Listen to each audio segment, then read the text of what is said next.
Oh, hey YouTube. Wanted to give you a quick little lesson here in roofing shingles.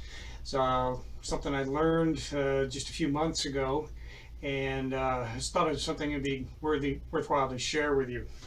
Uh, it deals with a product that a lot of people are familiar with, and this is the GAF Timberline roofing shingle.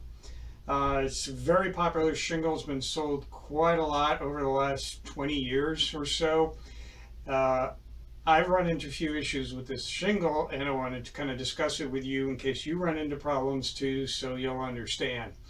The first thing, it's a very popular shingle. A lot of them were produced. It had a few issues. Well, one of the issues was with fungus. I ran into this problem myself. These are supposed to be fungus and algae proof. It's supposed to be a coating on the shingles. It doesn't work as well as GAF thought it would, and if you had to file with the company to get your roof cleaned and treated, they would only give you about 10% of what the actual repair would cost. This is because there were a bunch of claims filed against the company. There were lawsuits. They settled out of court, and by doing so, they were able to prorate damages, so that if you say have $1,000 worth of algae damage that needs to be removed and repaired, they would only give you maybe $100. So that was my first introduction to the GAF customer support. The other issue, and we'll take a look at this shingle. Hopefully you can see it. There's two blue lines, and the blue lines are where the roofers, so hopefully you can see this. There should be two. They're not very prominent, and that is a bit of a problem. The two blue lines indicate where the roofers should drive the nails. The issue with this and with these shingles is that this is kind of the bonded area here between the two layers of the shingle. Theoretically, you really want the shingle to be nailed here, because this would go through both layers and it would be a stronger connection to the roof.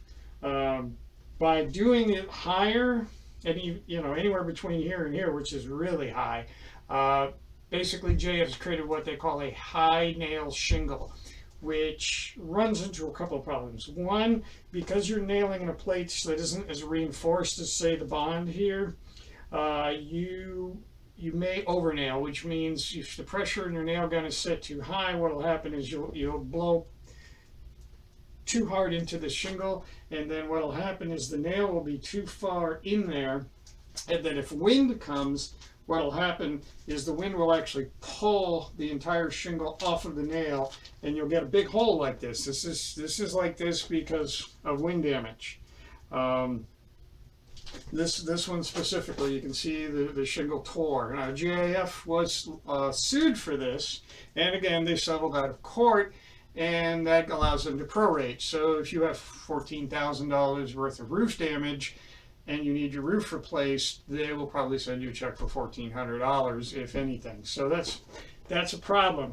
So if you get into an issue where it looks like your shingles start to slide, basically what will happen is the wind will rip the shingle off the nail, and then the shingle will slowly start to slide down.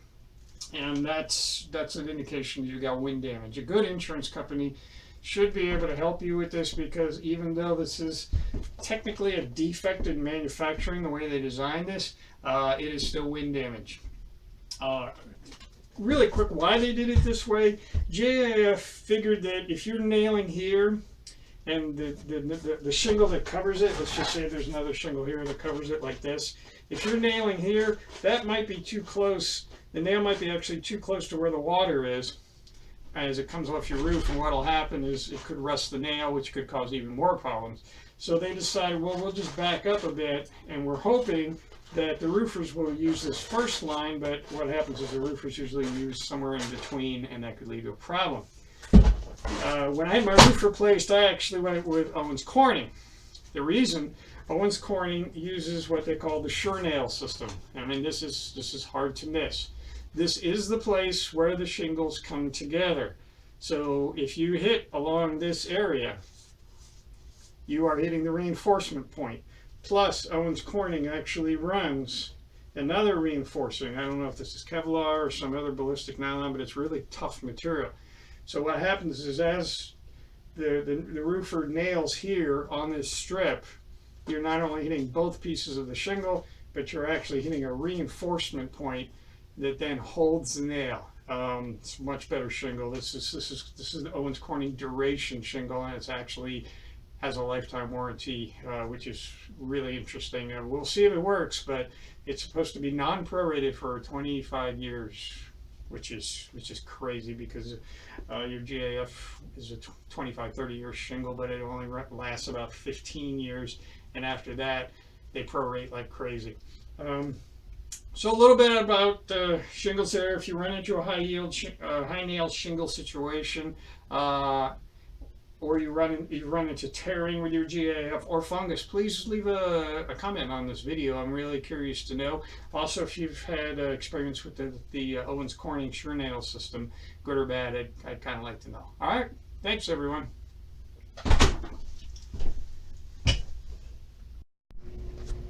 And I thought I'd take these outside because I was looking at the video and you couldn't see the blue lines.